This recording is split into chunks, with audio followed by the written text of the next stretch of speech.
Kishwa Copeland, who says, there are rumors of Stone Cold Steve Austin making an appearance at WrestleMania 29 already. What are your thoughts on this being a possibility? And secondly, do you think WWE should bring back, unscripted segments and promos? Thank you. Okay. So for Stone Cold at WrestleMania 29, I think that was a real possibility before, but now with Brock Lesnar apparently going to be there, I think it would be a waste to have Stone Cold and Brock Lesnar there at the exact same time. I don't know, though. Like, I mean, I still think it could be a possibility. But you wouldn't want to have two humongous guys at the exact same event, because, like, they had The Rock last year, and that would be like having The Rock at 29 or 28 and having Stone Cold but, I mean, too. you could kind of argue that because they had The Rock and The Undertaker, right? Yeah, but The Undertaker's always there. Well, yeah, but... I mean, it's a little different because he's a current star. We're talking about two people that haven't been there in a long time. But by the time WrestleMania 29 comes around, Brock Lesnar will have been there for like a whole year. Yeah, but that's like The Rock. It's the build-up to WrestleMania. The Rock hasn't really been around, like, steady for the whole year. It's different. It's a bigger attraction to have The Rock than The Undertaker. Well, like, to the outside world. As, I think, bringing back a lot of fans... I mean, it doesn't matter. They're not going to have Brock Lesnar and The Rock... Or the Brock Lesnar and Stone Cold at the same event. They would say... If they was going to do it, they would save it. Well, who's going to be the headliner? The guy who, you know, like... bursted through the seams with wrestling and made everything so popular, Stone Cold Steve Austin or Brock Lesnar? I don't think Brock Lesnar is on the level that Stone Cold is. For a different reason, I would think. Because he made himself so popular in WWE and then made himself so huge in UFC. But I think it would be a bad business decision because I think you would sell it out with Brock Lesnar, so why bring in Stone Cold? Because then you've wasted all that stuff. I mean, I don't know. I just don't have total faith that Brock Lesnar is gonna be that popular with the fans a year from now. Like, I think everybody's super happy now, but I think they're gonna calm down in a month or two. Like with The Rock returned, everybody was happy, and then a lot of people turned on him. It's the same thing, but it's not enough people. And you're gonna... There's just... If they're gonna do Stone Cold, they would do him at 30 or something, which might possibly be in Dallas. Which would be awesome. Which would be awesome, even though we're not gonna be there. I don't know. In Dallas. I just don't...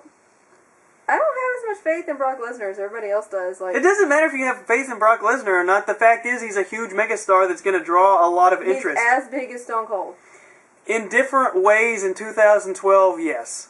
He is a bigger name right now to draw in outside people who wouldn't normally buy WrestleMania. You can agree with that, right? I can agree with that. Exactly. So with the unscripted promos thing, I don't think they ever did unscripted segments, you know, really? It's because of the segments. But the promos, yes. And here's the thing. The scripted promos might sound a little bit like, just kind of like, oh, well, that was totally scripted because of the way they're delivered and everything. But I didn't think all their promos were even totally scripted.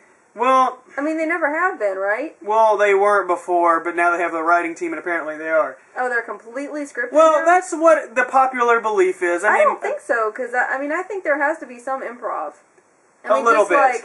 Because just like actors have a script, but they still go off the script. Well, I mean, that's debatable. Most people will say that everything is 100% scripted, but I have heard people who used to work in WWE say that sometimes the superstars can have 100% scripted.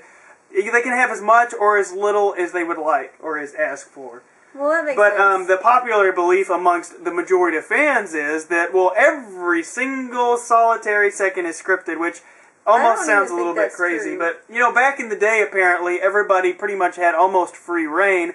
But see, that also doesn't make sense because... It doesn't work because then you don't have the right flow. Right. Like, you need a writing team to keep everything Well, back in the day, moving. it was Vince Russo, Vince, and, like, Bruce Pritchard or something, so... It was a lot. Now you have like 20 people writing. Yeah, back in the day, you had, you know, just a couple of people. But necessarily, I don't know that making it unscripted would make it better. You know, honestly, a lot of times back when I was watching stuff in the Attitude Era, there was a lot of times where promos were like, woo, going off into... That's true, because when I do watch old stuff, I'm like... What are they talking about? And that's not with everybody, it was just with some people. Yeah, you know, you get somebody like Gangrel out there without a script, and he's like... Because I was about to say, if you have a guy that's not, like, real talented or real comfortable, then sending him out there with no guidance is a bad idea. Yeah, and I mean... But I mean, if you have Stone Cold... You have to have speaking skills. Yeah, but I mean, if you have Stone Cold or The Rock, skills. flick him out there and they just talk about whatever and nobody's going to care. I mean, I really doubt The Rock has a script. I mean, I know we had it written on his arm, but come on, well, guys. that was a gag. Yeah, I mean, come on. Just saying. The Rock. I don't think you need to give The Rock a script. Especially not one that's this big. Nobody has... Hey, when you used to give speeches and stuff, where did you keep your notes on your body? Like, if you ever did. On my body? I usually had a note card. Yeah, but sometimes you would put notes. I would never write a note on my body. You did. You put them on your hand. No. Oh, well, that wasn't a speech. That was like a reminder. But see, that was The Rock. He had bullet points. You could put those bullet points right there. I mean, you could, but then you're talking like this. Come on. How dumb does that You're look? holding the microphone. They're right there written on your fingers. But then you're staring at the microphone. Just glance at it. You can't glance at it? I mean, I could. That's why I had a note card. I don't understand where you're going with this thought process. Anyways, I'm just saying, if he was going to write the stuff legitimately on his body, he would have wrote it in a much less visual place. Oh, okay. Yes, I agree with that. Anyways. Well, I didn't know where you were going. I thought it was pretty obvious. I didn't used to write things on myself, so you had me really thrown off. Okay, but you did write stuff on your fingers. Yeah, that was to remind me of things. Like to go to Walmart? Yes, that's like my notes in my phone now. Okay. Okay? Okay. I thought I was making a good point, but apparently I wasn't. I'm sorry. Okay. Sufficiently answered. Okay, now we go to Spider DX. And he says, what do you think about Brock Lesnar's return, and what did you think about The Rock wanting to be WWE Champion again? The Brock Lesnar's return I did talk about in a previous video. Yeah, which we already did all that. But I'm going to give a short summary since it's a new Again? video. This is the third video we've talked about it. Like, really? Okay. We can skip it. Fine. I'm just saying. Okay. Why would we answer the same question like 5 times? Well, because what if he doesn't know where to find his thing? Jesus Christ. Okay, I thought it was a good thing for business. I thought it was good for business too, but I don't totally approve. There, okay, that's all I was that was gonna a waste say. of time. It took like 5 minutes. Okay. What did you think about The Rock wanting to be WWE Champion again? I thought it was kind of... I don't really agree with that. I mean... Well, it's kind of like we don't know what's going to happen, so question marks. Yeah, and I mean, he's not, like, he is The Rock, and he is awesome, but he is not a full-time wrestler. Right, and he probably almost never will be. Exactly, and he shouldn't be, I mean, at this point. I mean, it's good enough for him to show up every once in a while, but I just don't think somebody who doesn't show up every week needs to be the champion. Well, yeah. So, I just don't know where they're going with this. Brock Lesnar's not going to be there every week, and he'll probably win the championship. So, I mean, and this is something we might have to prepare for in the future, having bigger stars showing up less times. And, you know, if they keep going the direction they're going, which is actually good for the guys anyways, not have them work like 5 times a week or 3 times a week or whatever. That's a good thing. We're going to get to a period of time where every wrestler's not there every week. I mean, that is a good thing. But what I'm saying is, if you have a guy that is there every week and is working every week and, like, gone all the time and, like, busting butt, you should give him the belt over somebody who's just kind of strolling in every once in a while. Yeah, but if they mean more money as the champion... I know, but those big stars, they do not need to be champion to be legitimate. Like Cena. Yeah, he doesn't need the belt anymore. And like The Rock. He doesn't need the belt. But I think... The belt means nothing, except unless it's to, like, a smaller guy. Man, That's how I see the belt, that doesn't mean anyways. it means anything either, really. I mean, I know, but it seems like it gives smaller guys more legitimacy than they would have had, versus, like, really, The Rock does not need any more legitimacy. But on an extreme level, what they did with Jack Swagger and Dolph Ziggler is throw them the belt at the beginning of their career when nobody could believe that them having the championship meant anything good. It was just like, yeah, you might be a future star, but it's a little soon to say you're the world champion. I mean, that's true, too. It's just hard to find that balance, I guess. I mean... But I think at the very least, it gave The Rock, like, something to be like, oh, well, he's gone now, but this obviously means he's going to come back, and I can be like, yeah, for The Rock, he can come back, and it gives him some mystery. He's not just going to come in and do a match. I think just the fact that he said it gives it, you know, some interest points. I mean, yeah, definitely. And I think this is very, very likely that it's just going to be dropped and everybody's going to forget about it. That's just something. And it's like, Brock came back, so maybe it'll be the Brock versus the Rock, at WrestleMania for the title or something. I think he might have just said it to provoke interest in for the future. So it's like maybe we need to watch Raw because anything can happen on Raw. And then in 2 or 3 months everybody will have forgotten about it anyways, and he won't have to back it up. Only us on the internet will remember. We probably won't even remember. Okay. Till somebody brings it up. So now, Emissary of Evil says, what was your favorite Jomo match? Also, which Dirt Sheet episode was your favorite? And my favorite Jomo match, there's not just a standout match in my mind that was that was my favorite. But I mean, we're both. But you're not all about matches, anyways. I'm not, and I just liked. He had some good matches against R-Truth. I just liked his style in the ring. I don't think he ever.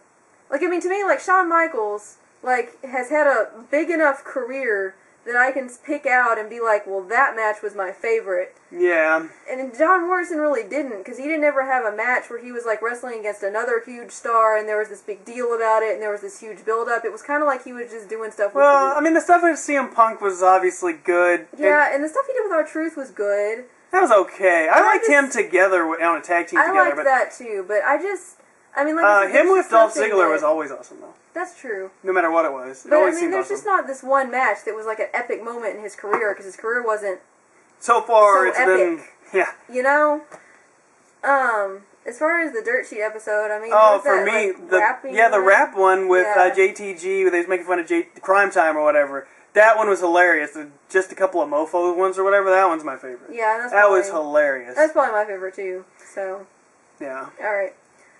Diva Lover 159 says, what'd you think about the shout-out I did for you? Well, we thought it was cool. That's why we put it at the beginning of the first video. Yeah. Yeah. Okay. So you can check out his YouTube channel for the rest of his shout-outs. I'm going to check the time as you... Okay, well, you just check the time. I will. Okay, now... I need a timekeeper. Cybernetic Slayer says, if you started your own Wrestling Hall of Fame, who would be in your inaugural class? Not anybody who just retired or just died. But that's just me because mine doesn't revolve about a bunch of money and a bunch of politics like WWE's does. They have to cash in while they have to strike with an iron's hot kind of thing. I would have Shawn Michaels in mind, I guess. Even though he just retired a couple years ago? Yeah. I guess he still has to be relevant. See, that's the conundrum, You gotta make sure they're relevant enough that people care about them. Yeah. You can't induct Shawn Michaels in 30 years, Yeah, because there's some people that are inducted into the Hall of Fame, to me, that are from the 70s and 80s, and I'm like, who? Yeah. Sonny. Sonny was one. I was like, who? Yeah, we were at that episode of Raw when they announced it, and you were like, who's Sonny? And you know what? I wasn't the only one. Yeah, because everybody, for real, people are like... Anybody, there was probably a quarter of the crowd there that was cheering. Anybody younger than me probably doesn't remember Sonny. There was a quarter I barely of people remember Sonny. that are like, and everybody else is like, I don't know. Who is that?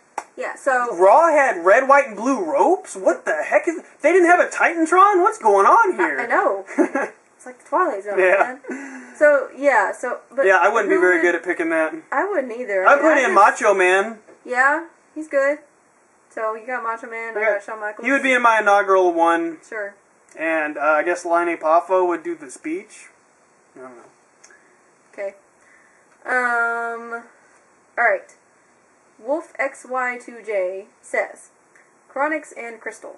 That's us. That is us. Now that Brock Lesnar's back, do you think he might go after CM Punk? He's already going after Cena, but do you think he might want the WWE Championship again? He has to. He has to. And think about this. But CM Punk's got his thing with Chris Jericho. Are they just going to drop it? Well, eventually. After they get settled, Extreme Rules, they'll probably be done. 3 months. But he has to go after CM Punk. It makes perfect sense. CM Punk, the underdog, this smaller guy versus this big behemoth UFC star, MMA fighting guy, and they got CM Punk with his little MMA kicks and his submission holds going against this guy. It would be a good match, and he would have to use his submissions to beat him. Yeah, I could see that working. Even Daniel Bryan, could do the same thing. But he would have to be a face, I'm getting momentarily confused, so I'm having a blank brain thing. It's something that I know, but The Rock, because I was thinking The Rock and Cena were for the belt, but it wasn't for the belt. No. Okay, I had Like, there was speculation that it was going to be, and we swatted that down and said, there's no way they're going to do that because it's tying up too many things at one time. Right, because you had Daniel Bryan with the big belt, and then CM Punk with the big belt. Yeah, WWE Championship, CM Punk. Okay. I had a blank. But yeah, I do think that. Yeah. Yes. I mean, it would be epic. And everybody loves CM Punk, and, I mean, they it's love... a good idea. You know, I don't think it would be epic, but whatever. Well, I think it would be good for what it is, you know. Yeah. CM Punk is going to be like... Because he would get so much sympathy from the crowd, because he would just be getting torn apart by this big behemoth. Yeah. And then everybody's hero, you know... Well, wait, but you can't have face going against face, so who's going to be a heel? Brock Lesnar has to be a heel. Really? Because, oh my gosh, if you say one bad thing about him, everybody jumps That's down not your a bad throat like thing. you're a crazy person. I'm just saying, to me, it wouldn't that make... says babyface. Why? Because everybody loves him? Yes. I don't think so. I don't think that's necessarily the case. I don't see how you can honestly have him as a face. He's not there every week, and I know The Rock was kind of a face, but it was kind of more complicated than that. Yeah, but I'm sorry. Did you not see what happened when I said the words, I don't like Brock Lesnar? Oh my goodness. There's a difference between not liking somebody and them being a heel. Daniel Bryan's a heel and everybody loves him. I guess that's true, but you have to have the ability to be booed in the arena. But all he has to do is come out and say, you know what, guys?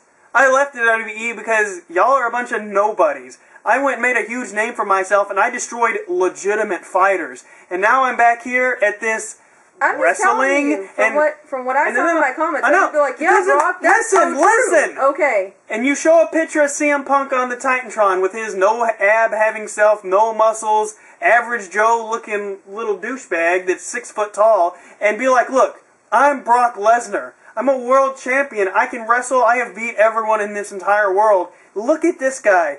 This is your champion? Please. And that's all he would have to do. See, I don't think that would work. It would. I don't have faith in that.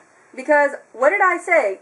Oh, I think that Brock Lesnar left us and, went to another company because he thought WWE sucked. He could say that. No, he didn't. He went to the NFL, and he's great, and he's awesome. But I'm saying if he came out there and said that to the crowd, they would be like, yeah, Brock, you're exactly right.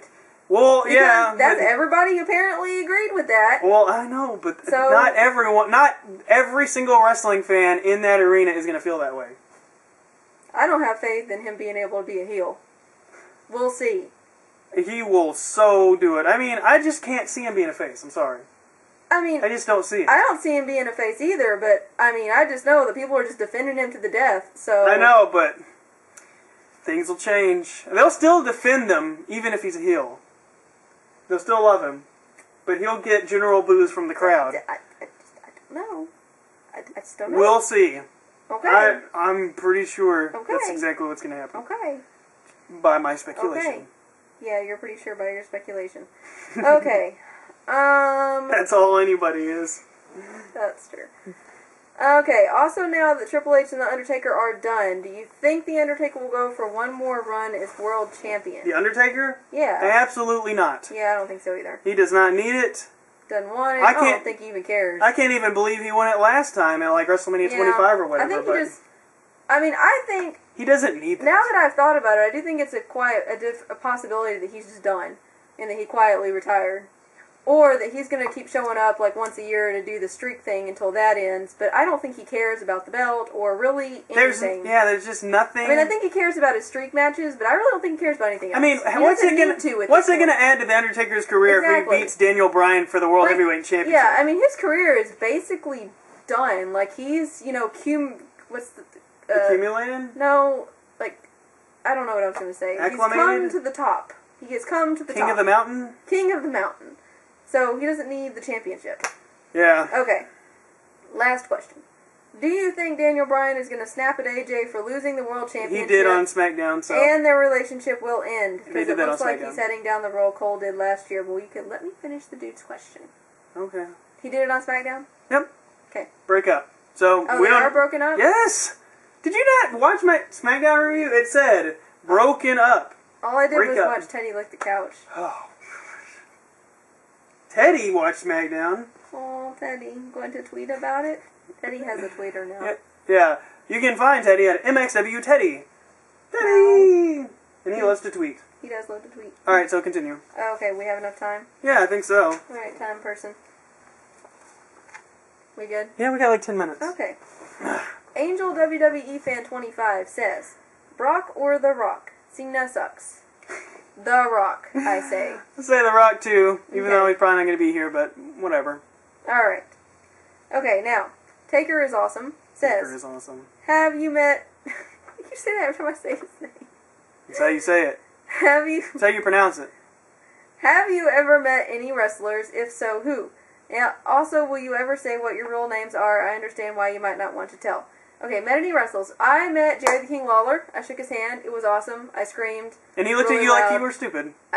I was acting kind of stupid. I shook his hand and I went like, woo! I couldn't help myself. Like, Yeah. I think I'm going to be calm and collected, but I never am. And then I also got to meet Charlie Robinson. Him I have more contact with than Jerry the King. Like, I actually, like, called him over from the ring. Yeah, you're just like, hey. No, I went, hey, Mr. Robinson! And he was like, what? Because he was really busy, and I was You're like... taking down the ring. Yeah, and I was like, will you take a picture with me? And he's like, alright, one picture. So he ran over there, and we took a picture together. And then, yeah, I thought it was really cool. Yeah, because that's your favorite referee. He's my favorite ref. So it made me happy to meet him. And I actually got to, like, talk to him, unlike Jerry, who I just... Yeah, and then we got to meet and talk to Charlie Haas. We did. So that gives us some Ring of Honor credit. And then it was like this past year in 2011. So. Yeah, he was at some crappy show in a bar. He was in Texas. I'm just saying, like, it wasn't like we saw him at some big thing. He was at some crappy show in a bar. Yeah, but I mean, it was really cool for me to meet him. Like, I got so much respect for that guy. Like, all the things he's done in amateur wrestling and everything. So I was kind of intimidated, you know. Yeah. And we took pictures, which is on our Facebook page at facebook.com/ So my picture with Charlie. The Most Extreme Wrestling. Right. Okay, as far as saying what Real names are? Thank you. No, we're not going to say. Oh. Sorry. Sad day. It's top secret. Top secret information. Okay. Undertaker is awesome. Okay.